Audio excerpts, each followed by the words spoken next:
Reirane tu queria Adelphoi. Como você bem sabe, eu disse a paz do Senhor, irmãos, em grego bíblico. Seja muito bem-vindo à nossa aula de número 10, ministrada pelo Instituto Teológico Dynamis, concernente à nossa turma de grego bíblico. Na aula de hoje, nós vamos estudar a respeito das declinações, gênero, número do substantivo e também faremos uma introdução ao artigo na língua grega. Nesta aula, você vai aprender de forma bem resumida sobre as declinações na língua grega.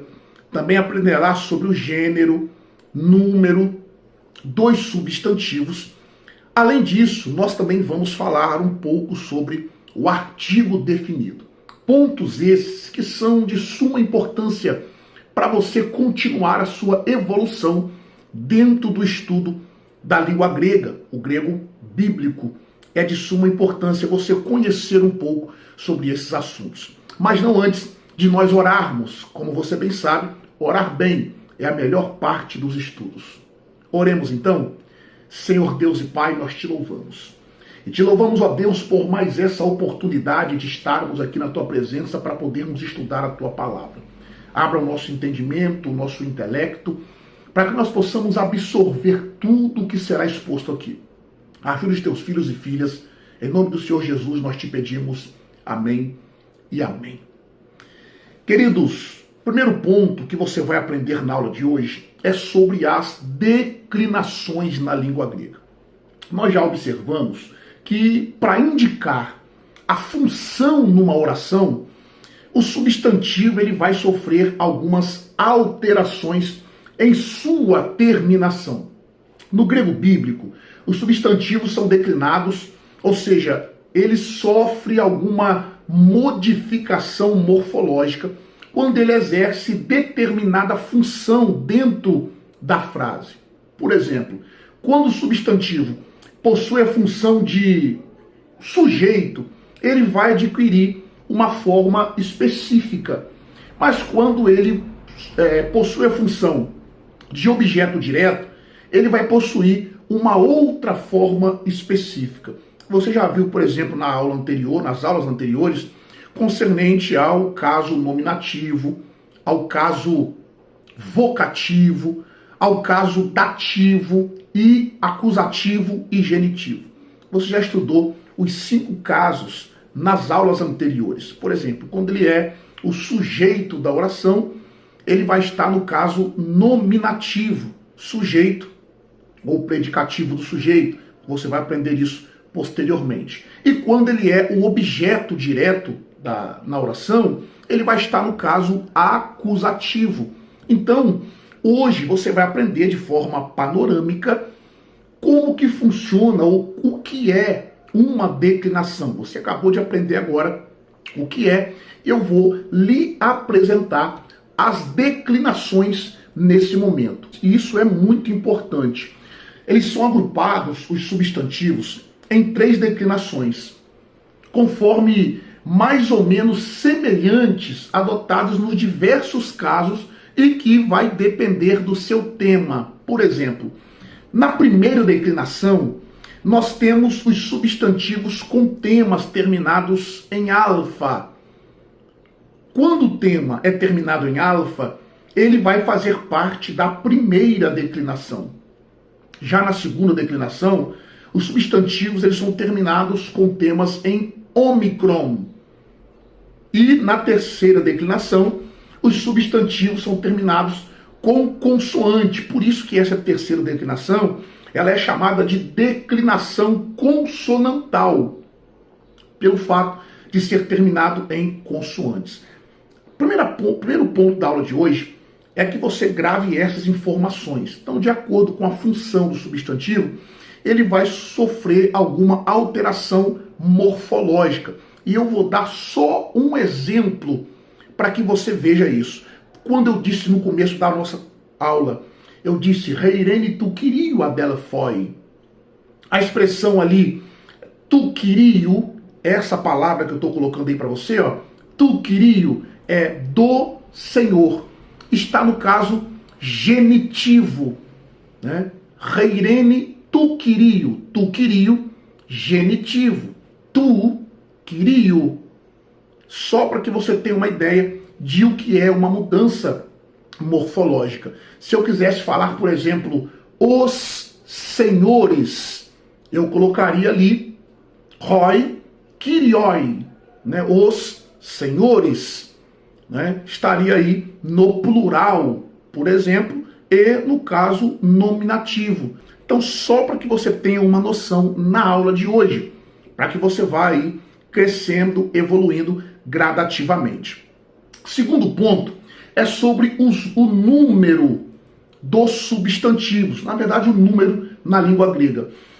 O número de das pessoas, animais, lugares ou coisas designadas por um substantivo, ele pode variar. Ele pode aparecer sozinho, ou seja, no singular. Ele pode aparecer no plural, ou seja, quando tem mais de um. E ele também pode aparecer no dual. Só que no dual, ele era muito usado no grego clássico para designar coisas que normalmente se apresentavam em pares ou que estavam associadas. Por exemplo, olhos, ouvidos e etc. Só que ele caiu em desuso no grego koiné, no grego bíblico.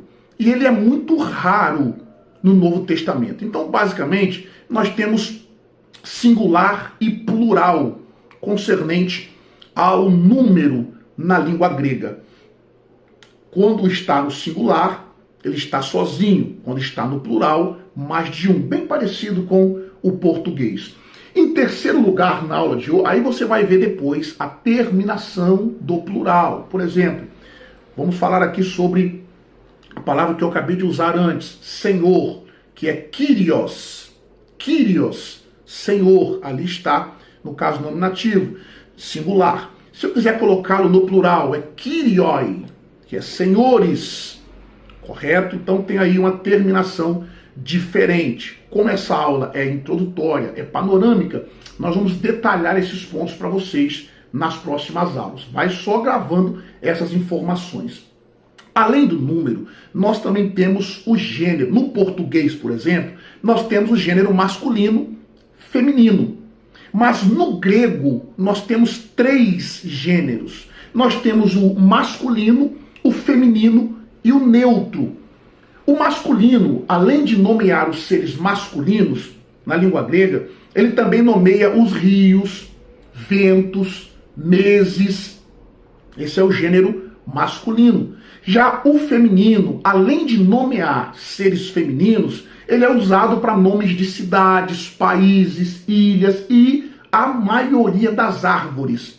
E nós temos também o gênero neutro, que é usado em diminutivos, embora designe seres masculinos ou femininos, além também de nomear fenômenos que por si não possuem gênero. Por exemplo, a palavra Espírito Santo no grego, né, que é pneumatos hagios. A expressão pneuma é neutra no grego, gênero neutro. É claro que isso você vai aprender depois, nas aulas posteriores de exegese, a importância de se ter essa noção. Então existem na língua grega 3 gêneros, é o que você está aprendendo na aula de hoje. Masculino, feminino e neutro, ok? Essas informações são importantes. E o último ponto da aula de hoje é sobre o artigo.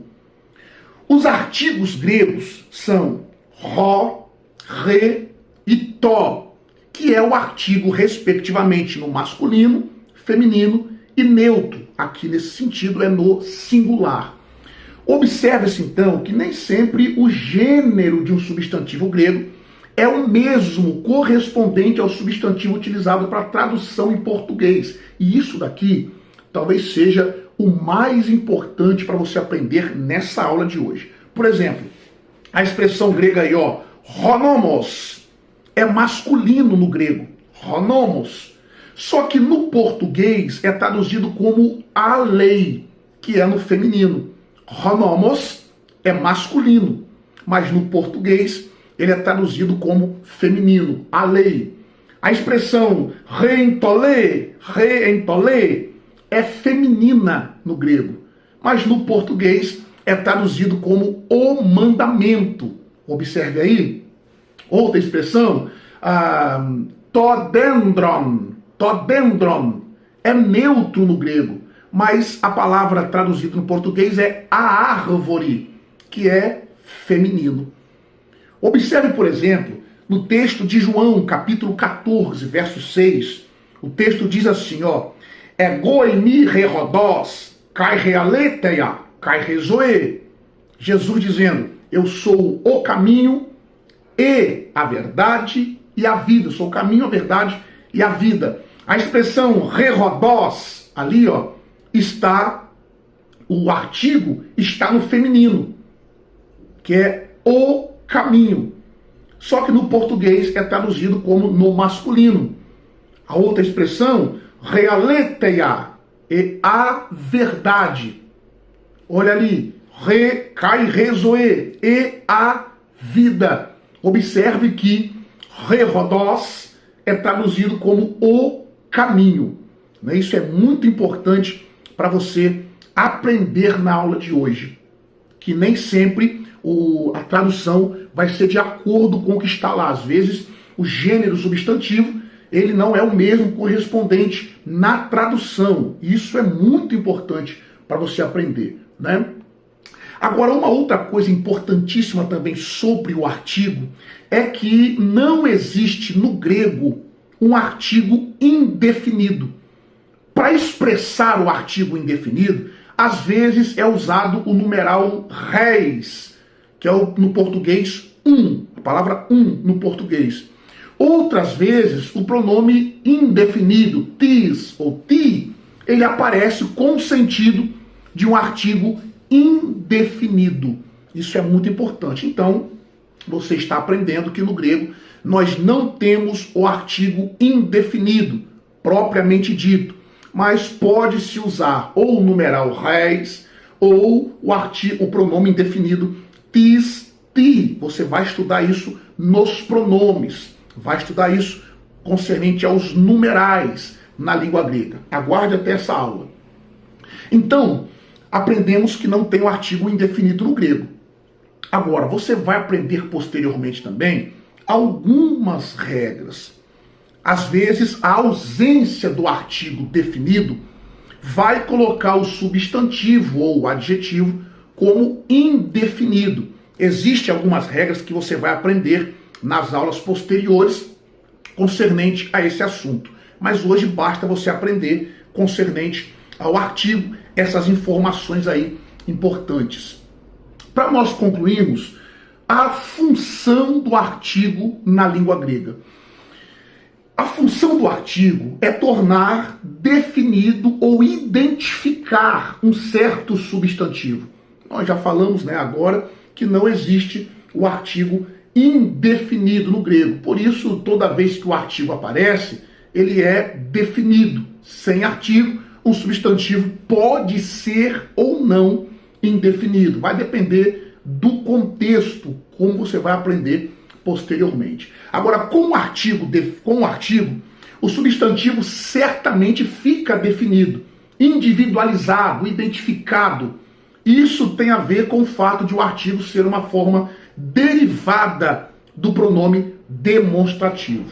Por exemplo, quando no grego não aparece o artigo, na tradução para o português, nós podemos usar o artigo indefinido, na língua portuguesa. Vou dar um exemplo aqui, a palavra hologos, que significa a palavra.